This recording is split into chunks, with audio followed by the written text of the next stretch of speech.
inauguration, and there's a group of men here who are no strangers when it comes to history. We're talking about the Tuskegee Airmen, and you know my beloved departed father was among that group, and these were a group of brave African-American men, the first black Air Corps in the military. They flew in World War II.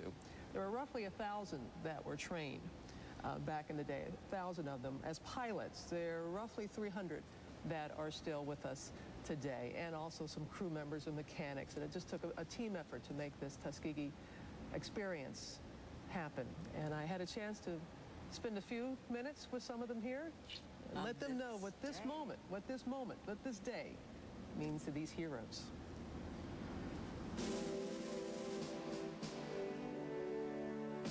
A band of brothers who volunteered to fight for a segregated America, putting country first, though it treated them like second-class citizens. Fighting for our country wasn't particularly difficult, but fighting for equality was more difficult. The Tuskegee Airmen would go on to fly more than 200 combat missions under heavy enemy fire. Today, Tuskegee Airmen are hailed as heroes, not just for African Americans, but for all. Among those heroes, my late father, Colonel Lawrence E. Roberts, who once wrote, "I will forever be grateful to God for having given me honor and privilege to serve the land of my birth as a Tuskegee Airman." In 2007, the Tuskegee Airmen received the Congressional Gold Medal, and today they are honored guests at the inauguration of the first African-American Commander-in-Chief. I recently had the chance to catch up with several Tuskegee Airmen at the Smithsonian's Air and Space Museum. What does it feel like to be here in Washington, D.C. at the invitation? You were invited. It's a great honor for me to see something I had never seen. I would realize I was going to see this in my lifetime, African American. And this is wonderful to me. And I'm here so I can shake hands with Obama and hug Michelle and let them know. When you asked that question a few seconds ago, a tear came out of this eye, because I always look forward to this coming to pass for the next generation. And here I am looking at it and taking part in it. What a feeling, tremendous feeling. One word, unimaginable. Unimaginable. And that says it.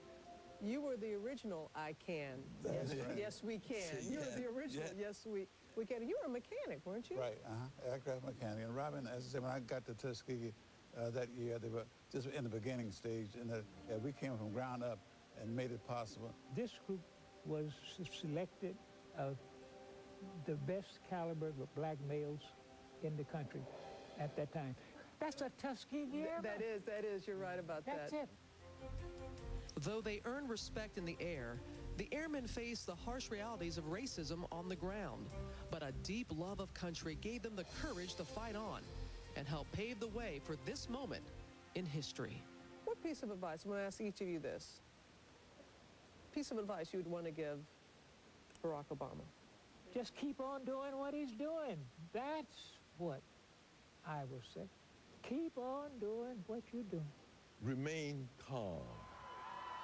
He's the coolest cat I've ever seen. And what would you want to say to him? You have a good mind, a bright mind, and I like your attitude. It's wonderful. Continue what you're doing, and may God bless you.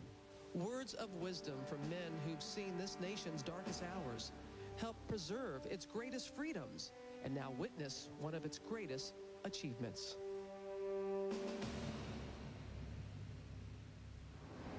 I tell you, the Tuskegee Airmen, they're cool cats. They are themselves. cool as the cool. My father retired as a full colonel in the United States Air Force, and this was an eagle that he wore on his uniform, and I will have it clutched in my hand for the inauguration. And there's something that he told me. He said that he was so grateful that President Truman ended segregation in the military.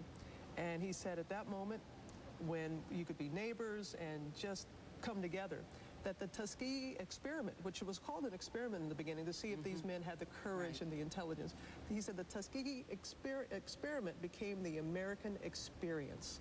And that's what was so important to him, that he was proud to serve the land of his birth as a Tuskegee Airman. Well, I know your mom is going to be here, and we just have to believe he knows. Oh, he does. That he knows. He knows. We'll take a break, and we'll be right back.